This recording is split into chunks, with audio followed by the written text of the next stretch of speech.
Hey everybody, Richie Greenberg here with my co-host Erica Sandberg, and this is Really San Francisco, the podcast from San Francisco, where we talk about things that are good, bad, and ugly. And today's episode is something that we're going to try and do a little bit more of, more like rapid fire, multiple topics per episode. Not every one, but today we're doing the Hot Five. How do you like that, Erica? I love it. The This Hot we Five. could Say do hello. so many more, but we're gonna fixate on on that five because there's so So, many. so this is what we have identified Hmm. as being in the news or of importance or of interest to our listeners, and so that's what we're doing. The Hot Five. Yes. What we will not be doing is talking about how bad my hair looked. I had two women give me a little whisper in my ear, going, "You need to brush your hair before." Uh, Okay, fine, fine. I brushed my hair. Thank you. oh, okay. All right. Not me. I don't have to worry about that. No, exactly. So, Erica, we've got five topics, and shall we go through them in order? Absolutely. Let's begin. Let's begin with some excitement. Excitement. And what is Hmm. the excitement, Erica? Well, a country people probably aren't familiar with, never heard of, Iran. Yeah, I don't know. Iran. There's been some interesting activity. I really don't want to focus so much on the international gravity of the situation, good, bad, uh, that type of thing. We want to focus on how San Francisco leaders and the anybody who's Uh, involved in politics and social issues reacted How are to they reacting? And the how me they reacted. and the media as well, of That's course. right. So I've heard some people call the country Iran. I think Iran was the way that people back in the late 70s and early 80s called it because he had a Duran Duran song called Iran. And no, it's not Iran, it's Iran. Um, Iran. Iran Yes. and so yeah, exactly. There are so many debates out there on the pros and cons of the action and conflict, and is it a war? Is it not a war? Does Trump have authorization? Is it illegally? All of that stuff. But that's not what we're talking about. No, no, we're So talking about the reaction to the reaction, right? So uh, the wonderful thing that happened afterwards, you saw the joy. There was so much joy, immediate immediate, across the and world. across the world, unbridled. And in San Francisco was no different. At right in front of the ferry building, there were a number of celebrations, but right in front of the ferry building at Harry Bridges Plaza is what they call it. Uh, Where is that? What is that? it's Justin Herman Oh, Plaza. Justin Herman. Okay, Yeah. yeah, Justin Herman Plaza. Okay, yeah, I know what that is. I think everybody here knows what that is. That's right. So last weekend there was this massive display of pure exuberance. Joy, joy. Joy. There we go. Yes, the That's the joy, the word that real joy. And it was really fascinating. There were people honking, cars going by, the flags. flags, And what flags. countries? What countries? Well, it was really fascinating because Three of them, I think. obviously the original Iranian flag that has the Ooh, lion on it, that's right? right. That was there. It was beautiful. Mhm. I'm not Iranian, so for me, I'm a stranger looking in. So they were flying that flag. They were flying the United States flag. They were also flying the Israeli flag. So you Of had course. three big flags out there. Now, what happened, of course, is that I think made San Francisco, the moderate left and the left back away, going, what do we do with this? How do we react to this? Okay, let's That just just pretend it's not happening. that just blew their mind. It did. Didn't to have all three of them together? How like WTF? How could that happen? And so, in a sense, it was like a coup in a way to have the three all celebrated together, embracing each other. And yes, not only did it happen here, but down in Los Angeles, which is when I lived down there for a while, we used to call it Tehrangeles or Irangeles because there's so Mm. many Iranians and the expats and those who were forced to flee and their offspring, their children, back in 1979 and onwards, they moved to LA. They moved to the San Fernando Valley. They moved to the west side of LA. Huge um, outpouring of Yeah. thanks and relief and hope for a better Iran, a better world. And I think what stunned people into, like, I again, how do we react to this from as a San Franciscan approach, is you saw people holding the signs thanking Donald Trump for this.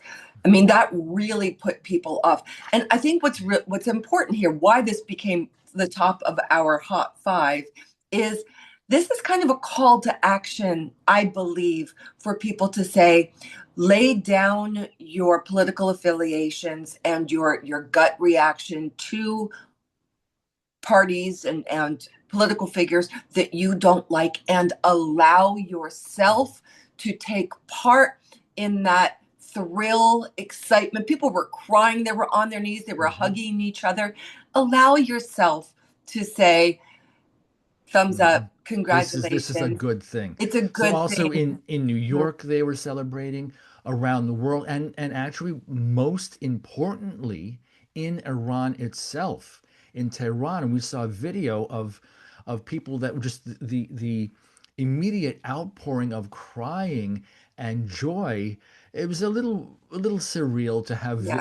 to see video where people in Iran, in Tehran, were cheering rockets that were falling down and blowing up buildings. I mean, that's Mhm. is a little strange, but Yeah. they realized what was happening. They realized that this was a sneak attack, and they most likely had taken out the Ayatollah. That's That's right. right. So the muted reaction from city leaders does need to be called out.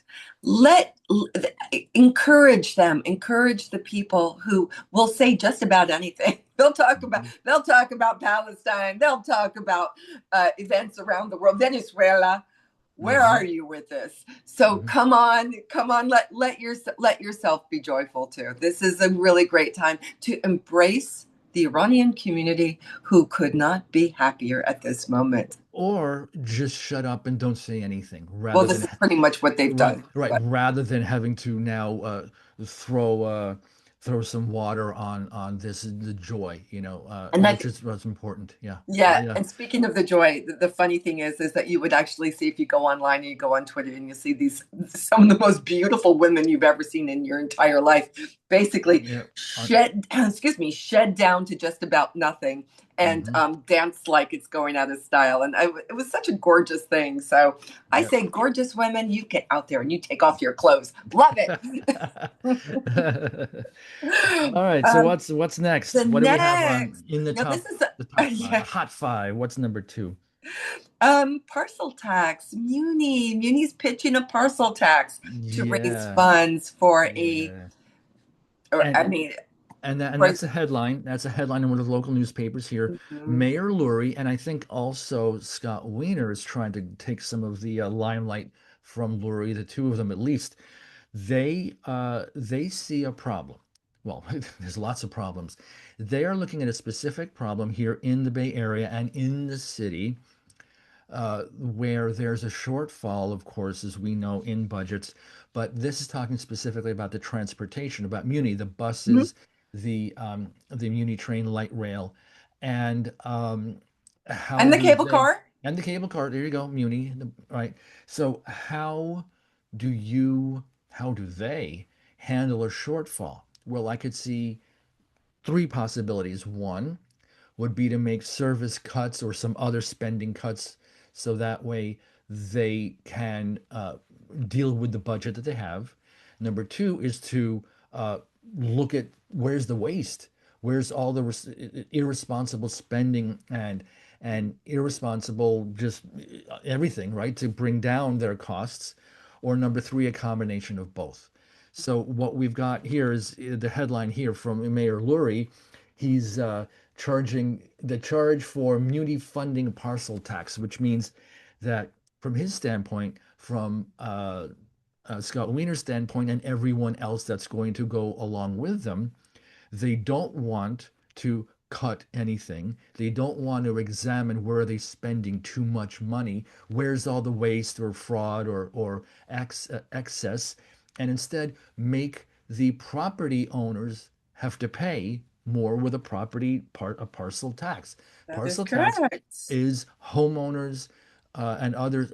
So that's what they're doing, and that is very problematic in my opinion, Mhm. because it's not getting to the crux of what the issue really is, that they're spending irresponsibly and they're not accountability, right? This It's was absolutely true. And we're also talking about they're I feel like they're threatening San Franciscans, threatening property owners, saying, "Hey, if you don't pony up, you don't give us the cash, what we're going to do is we're going to eliminate the cable car. We're going to snap that cable car line in two. We're going to double the wait times. Poor senior citizens are going to be out there, and instead of waiting half an hour, they wait an hour just so that they can do their go to church on time."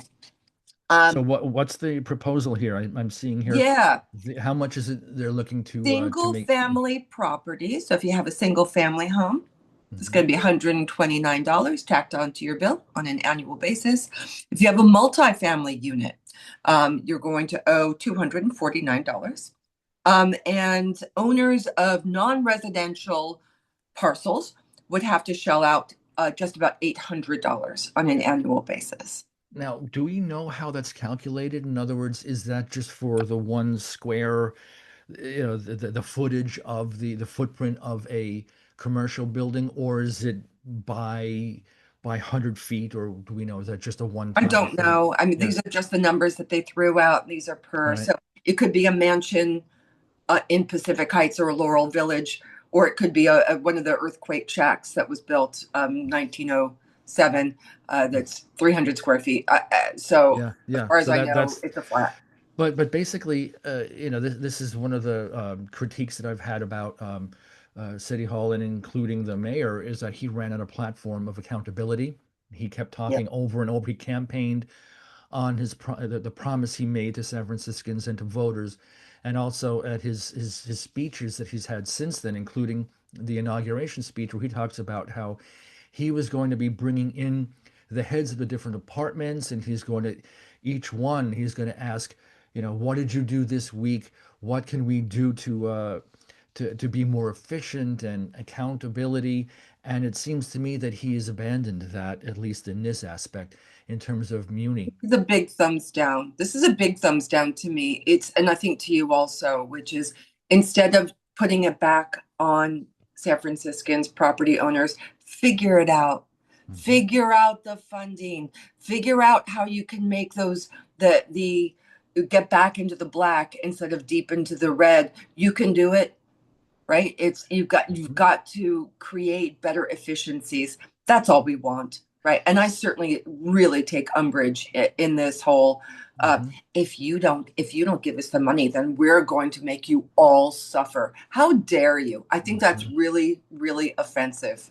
Yep. And in a sense, by doing this, that's just prolonging the status quo. Yeah, And when we all voted that's true. in election day, this we're supposed to have change. And by doing this, by It does tacking on not that, solve the problem. it It does doesn't. not solve the problem. It Yeah, doesn't. okay, let's move Okay, on to let's the go to number next. three. Next, you can introduce this topic, Oh Erica. yes, tech fights back.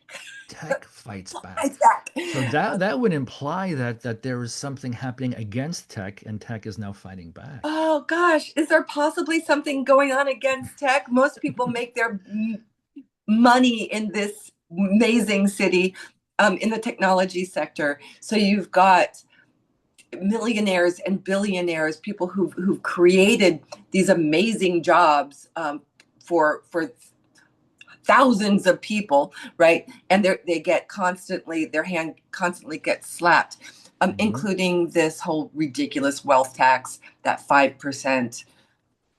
That's the state of California tax, Right, the right? state of Cal. Yeah, And so you that's different from California. I'm sorry, different from San Francisco's proposal, which is different, and we'll have to tackle it's that a all got different to time. stop. It, Hmm. it it has got to stop. And so it really it does affect the technology sector Hmm. most dramatically, which is why they're fighting back.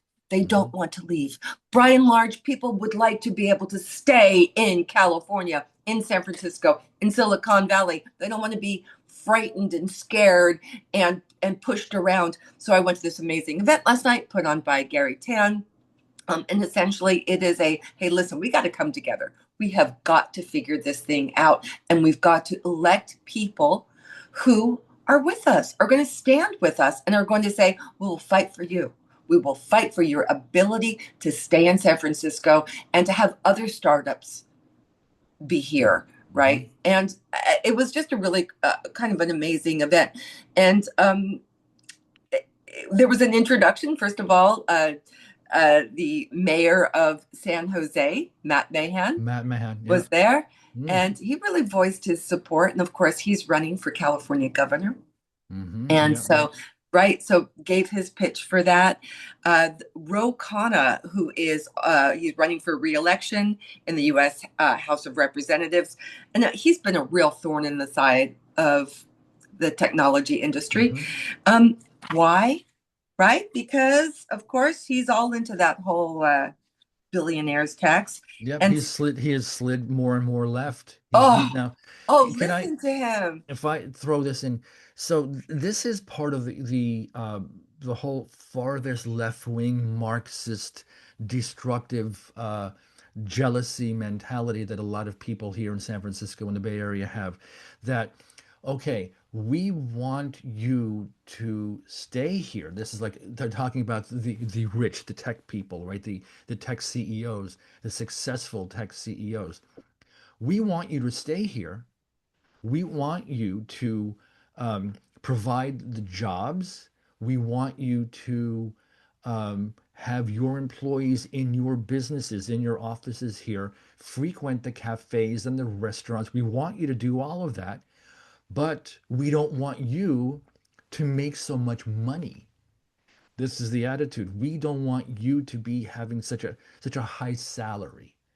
And we've seen this over the years, and I've been paying attention to this all the way back to 2020, 2021, when we had Prop L, which was Matt Haney's thing way back then to punish companies by having highly compensated, salaried executives. So that's it. This is like a real communist socialist drag down the salaries of the top performers. That's what this is about. It's really bizarre. I Yeah, mean, yeah. just for God's sakes, just let people start a business here. Just let them innovate, let them bring in that wonderful passion, that excitement, bring in new employees from all over the state, all over the US, all over the world. Come on in and make this an amazing Bay Area. Yep. Instead of Otherwise what? Like you want them out? You want to force them out? You want to have them move somewhere else, and they're going to keep doing what they're doing. It's not a terrible, horrible thing that they're doing, and they're being labeled. A lot of the tech CEOs are being labeled as being horrible, there. greedy, and so that's the problem. They're just going to go and bring their success elsewhere, and then San Francisco doesn't get to reap any benefits from that. That's right. And so the good news is that you really, last night was the start of it for me.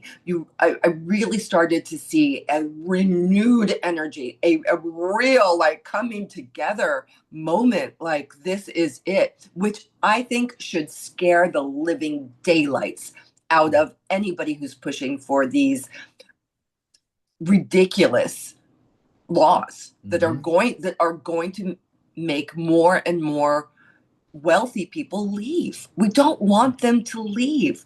If you want to be wealthy, go out and try and figure out to be part of it. But scaring them out of the state, out of the city, is absurd. It's really damaging. So And this was a real we'll talk more about this, but the thing is yeah. that the four candidates that are running for Congress to succeed Nancy Pelosi, three of them pretty much all agree with this. I'm Yeah. not sure about, I don't think Scott Wiener as much, but for sure Saikat Chakrabarti and even Connie Chan, who is championing this whole ridiculous air quotes, make them pay their fair share, which is just so ridiculous. I don't want to spew profanity, but it's It's just weird. It's ridiculous what they're weird. doing. Yeah, It's not going to result in the result in yeah, what you're looking for. You Yep, want that's right. more cash, you want more equity. Good luck. It's not going to happen. You're going to have a mass exodus instead, and that's just it's infuriating. Okay, All right, okay. next. What's number Next, four? number Hot four topic number on the four. hot five. Number four, city employees should expect a pink slip, 500 of them. So, seeing that San Francisco has a budget shortfall, let me back up for a second. We don't have a shortfall. City Hall's budget under Mayor Lurie has a shortfall. Uh-huh. I have nothing to do with that, neither do you.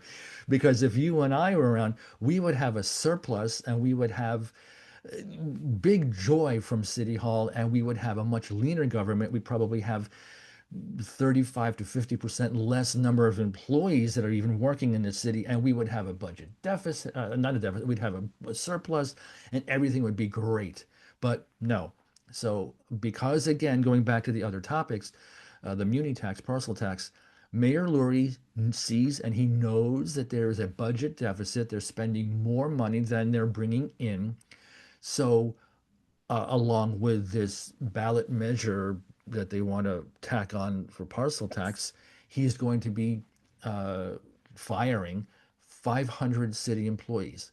Well, he's So, not. He's no, telling no, the no, city he's telling this, department. right, right. He's telling them to fire. Sorry. Mhm. But he's pressuring them, he's telling them, he's directing them. he's, he's saying we're not going to fund them. But you know, Minimum. minimum. Minimum. There's 35,000 employees, I think. 34. Yes. 34,000 that work for the city. Hmm. The city is among the top employers of the city is the city government itself. And it is extremely costly to run the city with that number of employees, salaries, benefits, insurance, pensions, and retirement plans, and all of that. And it's going to come to a head sometime in the future. But right now, he's going to be saving what was the amount that they figured that they would save $100 million, I think is what it looks like. But yeah, it's what they're looking for. Okay, so they're projecting a budget shortfall of somewhere almost $1 billion. So this is 1/10 of that amount that they Mhm. need. So to start. But do you think that this is okay? Do you think this is fair? Do you think it should be more? I think that nobody likes to lose their job. I have been in the position before where I've been let go. Um, it happens. The media companies close. I've been there.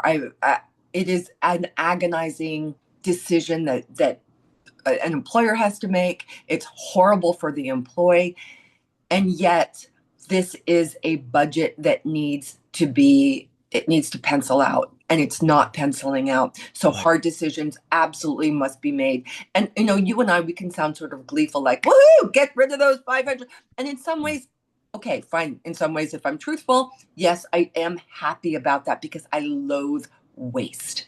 It's Hmm. disgusting when you've got three people doing a job that one person can do, and then it ends up hurting the city. We have to come up with parcel taxes. Then Right. come on To now. sustain Right, that. It's right. unsustainable. It, In a city that loves to use the word sustainable, it is unsustainable. And this started back in the early to mid 20 teens or so. We had a certain city budget, a certain dollar amount that we've had for a long time, 6, 7 billion. And then towards the end of Mayor Ed Lee's term, which then when he passed away, and then we got London Breed came in, that's when things started really taking off. The budget went up 7 billion, 8.5, 9, 10 billion. Now it's up to almost 16 billion. So it pretty much doubled in about 10, 11 years or so, Mhm. maybe 12 years. And massive hiring by the city itself as well. So Right. this was unrealistic, unsustainable even back then. Anyone that was paying attention would see that this was the trend.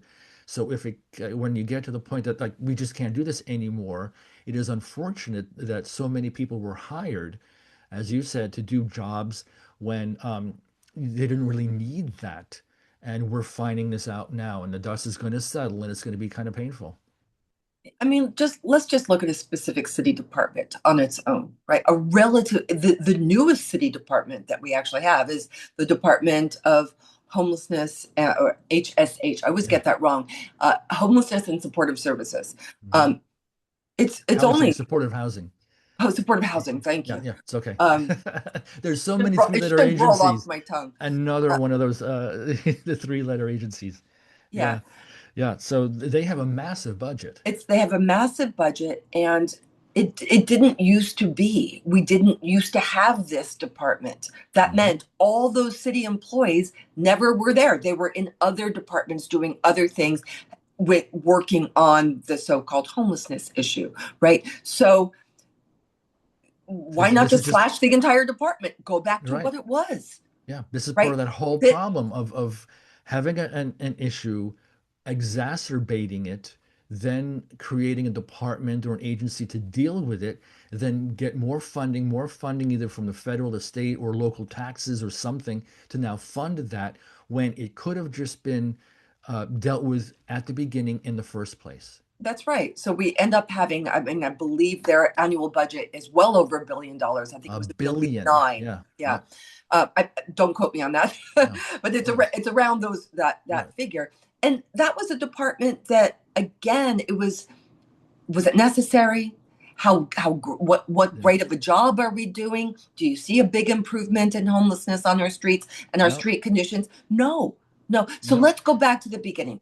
Go back, have all those positions, have some of those positions absorbed back into other departments, and make it more of an efficient city, and which is what we're not. And So that's an important word, just efficiency, because we know that there's really very little metrics that are out there. This is a habit that the government has, not just in San Francisco, but the state and, admittedly federal as well, is that there are very little metrics. There's no way to check to see if the funding and the efforts are having any tangible beneficial results for the money. And the majority, we would say no. We would say no. There is no effectiveness of this. It's just a yeah, waste of money, and it's not going anywhere. And we've learned here in California, especially right. under Gavin Newsom, is that just money comes in and it just disappears. That's right. So if we had the magic scissors, we would be able to snip, but we don't. Um, Hmm. so what we do have right now, 500 people who are on the city payroll, they should be shed. They are set to be shed. It is up now, up to the city departments to figure out how, And who? and, Yep. and what they're going to be able, how they're going to be able to function without those people. That's going to be up to them. And I believe it's March 12th where they That's have to next make week. that Next week. decision. That's And right. I see, of course, immediate, very harsh pushback by the unions, by the SEIU and others, and some of the members of the Board of Supervisors who were going to say, no, that's unacceptable. Yes, Right? because some of the members of the board of supervisors, what do they care? What they care about votes.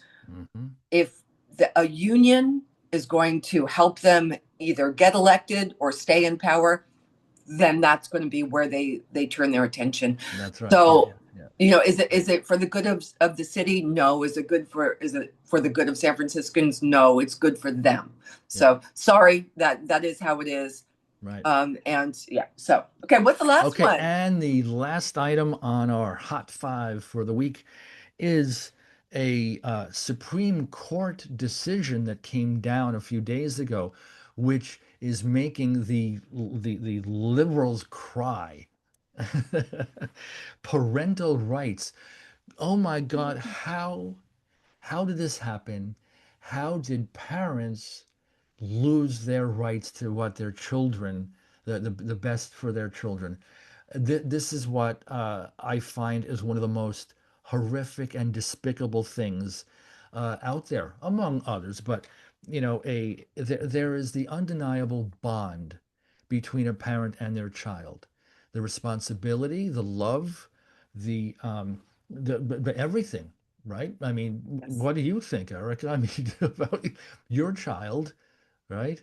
I think, well, let's cover what it was. Yeah. Um, so the Supreme Court, they made their decision, which is that California, so this is statewide, California public schools cannot permit or require any employee to withhold certain information from parents and guardians. Um, Yeah, as this parents, and the statement was, as parents have a federal constitutional right to be informed if their public school child expresses gender incongruence. so what this basically means is that there was an effort which became a law with Scott Mhm. Wiener and others, right? That if there was a child, a student in public school that has decided that they want to go by different pronouns, that they want to be considered transgender, that the teachers and the school system was prohibited, Counselors, coaches, right? Anyone principals, there anyone. could not tell the parents. Correct. It was secret. So it kept secret from a child's own parents. Right. And so there was a And lawsuit. the reasoning behind that, let's talk about what the Yeah, reasoning yeah, yeah. behind that was to No, protect the child against abusive parents who would if react they very found out, right? If negatively. they found If out they about found this. out, who would react very negatively if their child came out as non-binary or trans. And so this is to protect the child, right? Hmm. So that's the underlying reason for this. Hmm. Um, but there's a glitch in the system here, which is if teachers and school employees are mandated reporters. So Hmm. if abuse does, if they detect abuse, if or harm, their student tells them that their parents are hitting them or torturing them or neglecting them, then they are required to notify the state, Hmm. Hmm. right? Through the system. So it's already there. It's Hmm. already there. So students are already protected from that. They didn't Abusive need. parents, right? That's Right. right. Yep. That's right. And certainly that does happen. I mean, you do Hmm. have. As a teacher, I was a teacher for a while. It was really heartbreaking to know that some students were going home to bad situations, and Hmm. we had to make that decision. We had to like, what at what point do we notify, right, the authorities? Now this specifically was talking about in this situation like that, but where the very narrow focus was Right. that if the situation was because the child was or is transgender pronouns or non-binary, um, that was where now you can't tell the parent, That's right. right? And so now So that, it's which is yeah. absurd, right? Hmm. You really, this Hmm. is something that every parent should be aware of. And it would, honestly, Richie, this would drive parents from putting their children into public school because they think, well, they're hiding things. Why would I participate in that system? I Hmm. need to know. Honestly, Hmm. if it were my decision, I would have cameras in public school classrooms. I want to know. I would love to be able to check in. Oh, what's going on in that classroom? What are they Hmm. learning? Or at least having, it's a lot more interaction to Hmm. find out what's going on. You pay Now for what? it, Now but Scott Wiener, as we know, is the champion of LGBTQIA plus issues. And so, what was his reaction? Well, it was very negative because we know that this is all about him. And so, in an interview with one of the NPR kind of public radio stations, KQED, he said that this was a dangerous decision. He says that what the Supreme Court came up with was a dangerous decision, forcing children to out was the death potential death consequences for too many children. Some will die, some will get kicked out and become homeless. I don't know the statistics, but I don't think it's really that high. yeah, But there's going to be other issues and other ways to deal with this, not to simply say across the board, across the entire state of California, that no school employees, teachers, or faculty is able to say anything. It just makes no sense at all, and it's very no. detrimental. And the idea that the state knows better than the parent is completely horse pucky. It absolutely is. And it just has driven a wedge between parents and public schools. That is exactly where we do not need to be. There needs to be trust. There Yeah. needs to be trust. If there's not trust, then you end up with a situation where one of the reasons parents do not put their children into San Francisco Unified is because the education isn't up to par, but also there's a lack of trust, Hmm. right? So we move maybe the elementary school level, which is what we did, into public, and then after that, if you've got any cash, you gravitate into a parochial school or into a private school because it's you don't have these situations. And So also, I have friends who, once they realize what's going on here in the public school system with their own kids, they leave. yes, They move out of town, they move out of state, and they say we're not going to put up with this, and that's an unfortunate reality so also. I'm sorry, Senator Weiner, you're wrong on this. Hmm. This is a bad move. That your this isn't good. The The reaction Supreme to it. Court Yeah, came out on the side of reason, rationality, positivity. There are other ways that we can ensure that children who go to school are safe, feel safe, and are embraced, whoever they are, whatever they are. But this was what had happened was not the way to do it. It was that's right. very harmful. That's right. Yes. Okay, that concludes the Hot Five, and thanks so much, Erica. What do you think we have looking forward for the next week or so? Anything coming up on your radar? Oh, I don't know. My birthday. Oh my God, your birthday! You're March is turning. my birthday That's month. right. You're turning So 29. I forgot about that. Yeah. that's right. Well, not. Um, yeah, so how about this? If anybody's got any special places, restaurants, bars, activities, anything, why don't you reach out to me, reach out to us, let me know. I would love to check them out. Hmm. You can always reach me through X on Erica J. Sandberg. That's my handle. Um, I want to Hmm. hear, I say, for me, being able to celebrate another another year, Hmm. another Yeah. upcoming year In San in in Francisco. San Here. Francisco in Yes. my Yes. most beautiful. Although I'll be in San Diego for a few days, but Okay. but I'll be here, and yeah, let's all celebrate everything. Celebrate That's spring right. is coming up, Yep, and that's right. And we're turning the clocks back. No, forward, spring forward this weekend too. So don't forget that's to right. celebrate. Oh, and I Yep. believe Tulip Day is coming into Union Square. Is it? Oh, they have the whole display and Have everything you there. have you been to Tulip Day? I think years ago, Oh, at one point. Yeah, if you're really into tulips, it's a that's madhouse. It is check an that out. absolute madhouse. Yeah, If you love tulips and you don't mind staying in line, head on over. And I'm sorry, I don't know the date offhand, but you can Google it. You can find Google it. it. Yeah. And that's it for now. Really, San Francisco. Thank And you so much for joining us. you can What? find me on Greenberg Nation on X on Twitter as well. You can reach out to me, either of us, and we are on Apple Podcasts. We are on Spotify and iHeartRadio. I think we're on that too as well. So you can find us various different ways. But yeah, Erica, thanks so much. It was a very informative Hot Five episode, and look forward to chatting again with you soon and bringing all the fun and games of San Francisco to viewers around the world. I, Right. Bring a little bit of rationality back here. I love that's it. it. But we'll still be who we are, which is a That's very right. interesting city. Okay. Love you all. Thank you so Love it. much. Okay, Bye thanks. bye.